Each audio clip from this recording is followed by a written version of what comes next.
C'est du Saint-Esprit, ainsi soit-il. Prêtre, qui es-tu? Tu n'es rien et tu es tout. Tu n'es rien car tu as été pris, pauvre pécheur que tu es, parmi les autres hommes. Tu n'es ni plus ni moins qu'un autre homme. Et lorsque les gens viennent à toi, prêtre, ils ne viennent pas voir tes qualités personnelles, ta personnalité, ils viennent chercher autre chose. Ils viennent chercher ce qui est immuable, ils viennent chercher l'action divine. Donc de toi-même ne te trompe pas, prêtre, tu n'es rien. Mais tu es tout. Tu es tout car le prêtre, c'est le pauvre homme qui a précisément reçu ces pouvoirs du Christ, pouvoir de consacrer le pain et le vin et de transsubstancier ainsi en corps et sang de Jésus, afin de nous donner cette vie éternelle. Le prêtre, c'est celui qui a reçu la mission d'enseigner la doctrine, le dépôt de la foi immuable. Aller enseigner toutes les nations. Le prêtre, c'est celui qui a eu charge de gouverner l'Église, la portion de l'Église qui lui est confiée, pasteur, berger du troupeau. Prêtre, c'est celui qui a reçu le pouvoir formidable de réellement enlever le mal de l'âme des fidèles, le péché, par le pouvoir de l'absolution, lorsque Jésus a transmis ce pouvoir aux apôtres l'après-midi de Pâques, en soufflant sur eux et en leur disant « Recevez l'Esprit Saint, désormais les péchés seront pardonnés à ceux à qui vous les pardonnerez. » Oui, le prêtre est donc tout. Car si le prêtre n'est plus là, s'il ne maintient plus son rôle, la doctrine de l'Église va s'effriter, va dévier. Le chaos va venir dans l'Église parce qu'il n'y aura plus de gouvernants. Le pardon des péchés sera une pure illusion parce que l'absolution ne sera plus donnée. La vie éternelle elle-même sera de moins en moins présente parce que l'Eucharistie ne sera plus là. Le renouvellement du sacrifice du Christ sur nos autels n'obtiendra plus pour ce bas monde du XXIe siècle la grâce si puissante de Dieu qui aujourd'hui est tant à l'œuvre. Voilà pourquoi, prêtre, je te dis, tu es tout. Sans toi, le monde va mourir.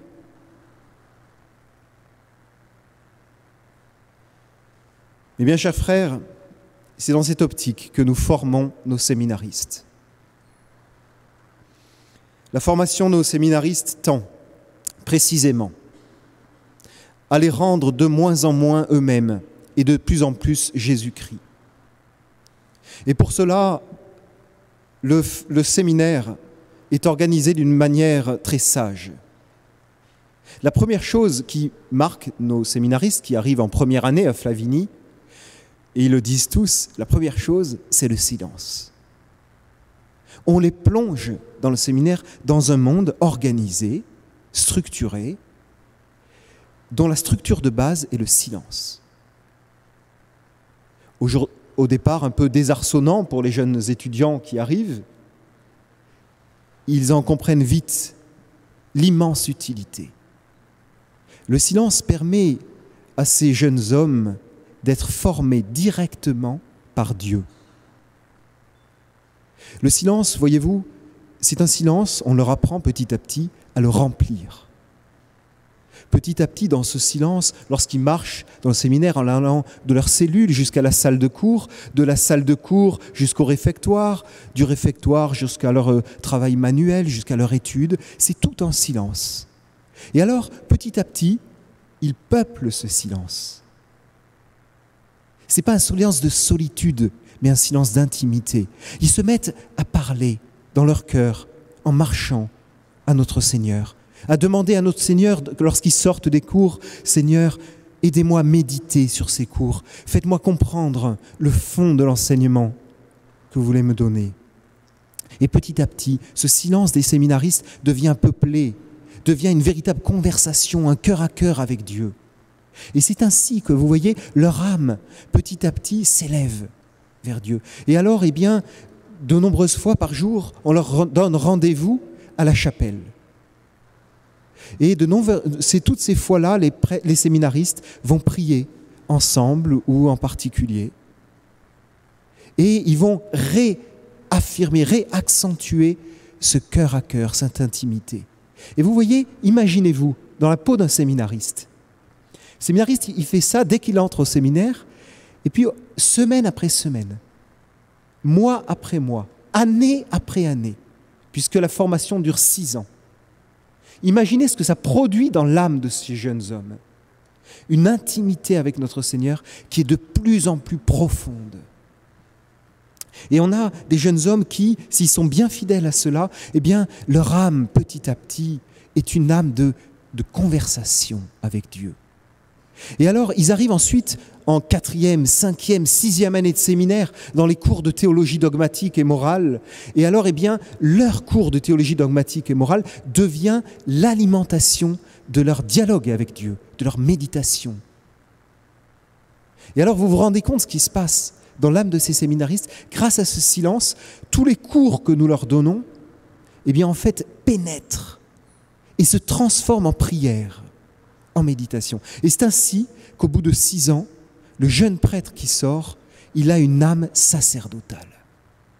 L'âme de Jésus-Christ s'est écoulée petit à petit en lui. Voilà le premier point fondamental, qui est la base de notre formation sacerdotale. Le deuxième point, c'est la même chose. Prêtre, tu n'es rien, mais tu es tout. C'est la doctrine, la formation intellectuelle du prêtre. Prêtre, tu n'es rien, c'est-à-dire petit à petit, séminariste, tes opinions particulières doivent disparaître. Et lorsque les fidèles viennent voir un prêtre catholique, précisément, ils n'ont rien à faire de l'opinion de ce prêtre. Ce qu'ils viennent chercher auprès de ce prêtre, c'est la doctrine immuable de l'Église. Et tous les cours du séminaire de la Fraternité Saint-Pédis sont construits selon ce principe. Faire en sorte que l'intelligence des séminaristes soit exactement au diapason de l'intelligence du magistère de l'Église, de l'enseignement traditionnel des papes. Et alors, eh bien, vous voyez, on forge d'une façon très construite cette intelligence. Juste en première année de séminaire, quels sont les cours? Tout d'abord le latin, structure de base de l'intelligence, et puis outils, quand même important. Ensuite, les 2 cours de base qu'on va avoir, c'est l'étude de l'Écriture sainte, c'est-à-dire la Bible, qui est la source écrite de la foi, source immuable, et la patrologie. La patrologie, c'est l'étude des textes primitifs de l'Église, c'est-à-dire toute cette tradition orale des apôtres à leurs successeurs, qui s'est transmise oralement dans l'Église, comme on le fait en ce moment, et petit à petit, on a mis cela par écrit, dans ces écrits des pères de l'Église, donc ces 4 premiers siècles de l'Église, on va dire. Et ainsi, vous voyez, c'est la base de la formation. Les séminaristes ont dans leur tête les 2 sources de la foi, Sainte Écriture et tradition. Sur cette base, on construit ensuite, en première année de séminaire, le cours de théologie spirituelle. C'est-à-dire qu'on va aider les séminaristes à avoir une vision de la vie spirituelle qui soit bien construite, selon la sagesse de l'Église. Et vous voyez, cette théologie spirituelle qui va être l'art de diriger les âmes vers le ciel, l'art de prier, l'art de faire oraison, l'art de bien profiter des sacrements. Tout ceci s'appuie sur Écriture sainte et patrologie. Ce qui permet à nos futurs prêtres d'avoir eux-mêmes une vie d'oraison, une vie de prière qui soit ancrée sur l'immuable. Et non pas sur des apparitions à droite, à gauche, des voyants, des spiritualités bien particulières, etc. Ensuite, pour toujours alimenter l'esprit du séminariste selon l'esprit d'Église, pour qu'il soit rien, mais tout, c'est-à-dire qu'il boive tout cet esprit de l'Église, eh bien c'est le cours de liturgie. La liturgie, c'est un cours qui permet à nos séminaristes de découvrir dans la liturgie traditionnelle toute la richesse qui est porteuse de 20 siècles d'expérience, de richesse, de sainteté. Et alors on leur fait découvrir tout le symbolisme qu'il y a dans le rite de la messe traditionnelle, dans tous les sacramentaux, dans le bréviaire. Non seulement le symbolisme, mais toute la mystique qui est derrière, toute la théologie qui est distillée à travers toute notre sainte liturgie. Et en même temps, eh bien, comment profiter pour sa propre vie spirituelle de chaque messe, chaque sacrement. Comment bien communier, comment bien se confesser. Voilà le cours de liturgie. Et vous voyez que par là même, on déverse dans l'âme de nos séminaristes le flot incessant de la tradition vivante de 20 siècles. Et ainsi, peu à peu, leur âme est remplie de toutes ces richesses. Et enfin, on couronne cette première année par un cours extrêmement important dans le XXIe siècle, c'est le cours des actes du magistère. Nous voulons faire de nos prêtres des prêtres qui soient d'un côté intemporels, qui vous enseignent ce qu'on enseignait au moment de la Renaissance, au moment du Moyen-Âge, au moment de l'Antiquité. Mais en même temps, des prêtres qui soient vraiment actuels, qui ne soient pas à côté de la plaque, comme on dit vulgairement, qui savent affronter les problèmes du monde moderne. Et alors, eh bien, c'est l'invention de Monseigneur Lefebvre, et on retrouve ça dans tous nos séminaires de la fraternité, ces actes du magistère. C'est un cours durant lequel nous lisons avec les séminaristes les enseignements des papes concernant les erreurs modernes, ce qui pervertit le monde aujourd'hui. Et c'est fondamental, vous voyez, encore une fois, dans le remplacement de l'esprit propre. Ils arrivent au séminaire, chacun avec des opinions bien particulières, avec une culture, un bâti particulier, et petit à petit, on va greffer là-dessus eh bien, cet enseignement immuable de l'Église. Et l'analyse qu'on doit avoir, mes bien chers frères, de la crise que subit l'Église aujourd'hui, ne doit pas se borner à une analyse, comme on peut en voir malheureusement un peu partout, une analyse de prêtres ou de laïcs qui ont des opinions bien particulières, qui peuvent être valables, mais qui se limitent à des opinions particulières.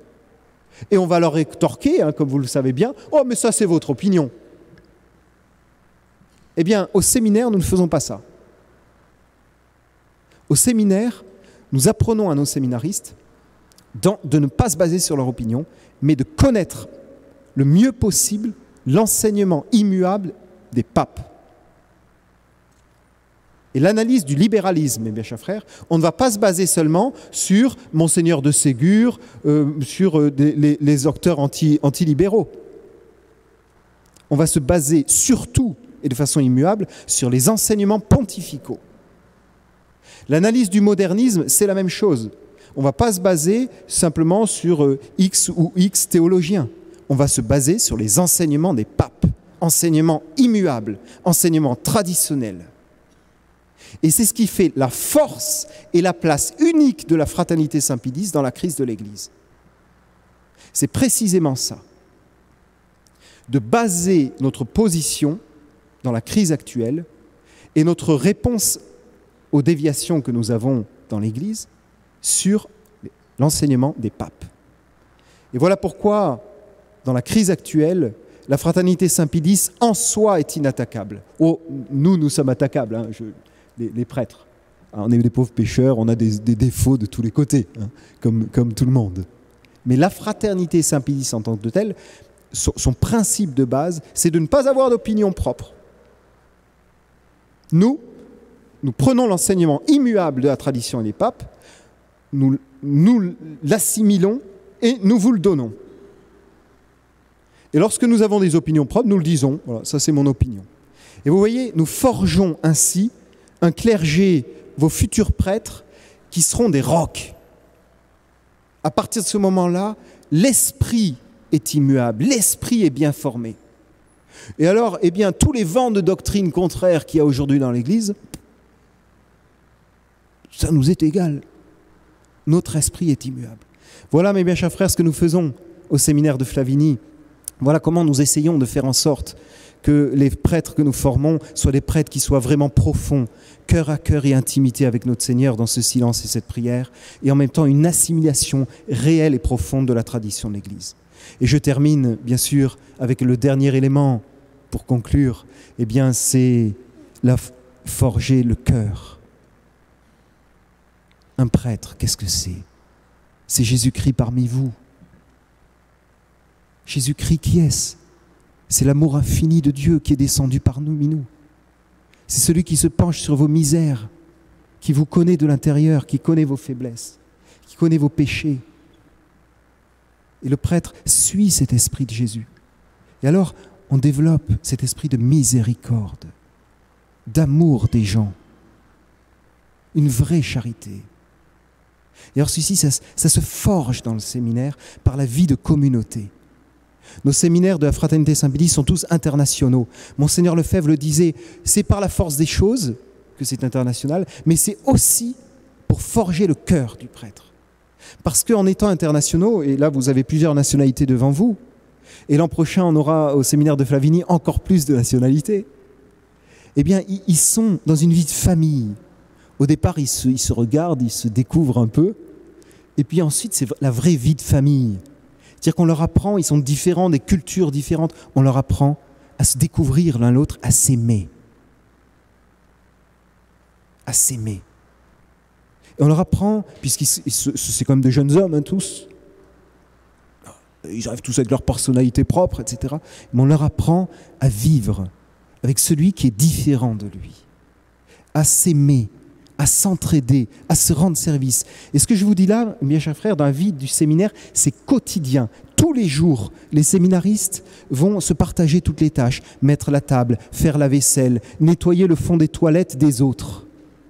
C'est comme ça qu'on forge un cœur qui se penche sur les autres, qui aide. Et dans les récréations, c'est la même chose. Ils vont ensemble, ils discutent de tout, et ils apprennent petit à petit à assouplir leur cœur, à ouvrir leur cœur. Et ceci est fondamental. 6 ans fait ainsi, ça aide nos futurs prêtres à avoir ce cœur de notre Seigneur Jésus-Christ. Et alors, vous voyez, vous aurez des prêtres ainsi qui seront vraiment profonds. Vous aurez des prêtres qui seront bien bâtis doctrinalement, et vous aurez des prêtres qui auront un cœur de prêtre, un cœur de médecin. Voilà les 3 axes de formation que nous avons au séminaire. Et donc, je confie, mes bien chers frères, vraiment de tout cœur, à vos prières, ce combat que nous menons, cette formation que nous menons. Car, sachez-le, lorsqu'un jeune entre au séminaire, il entre dans un combat. Dans un combat, justement, contre son amour-propre, son orgueil, pour être rien, pour disparaître. Mais pour être tout, c'est-à-dire pour boire à pleine gorgée la vie de notre Seigneur Jésus-Christ et son esprit qui est donné par la formation. Voilà, et je termine, puisque c'est Saint-Joseph aujourd'hui. Je confie bien à Saint-Joseph et à votre générosité les finances du séminaire qui subit, comme vous tous, la crise financière et l'augmentation des prix. Au nom du Père, du Fils et du Saint-Esprit, ainsi soit-il.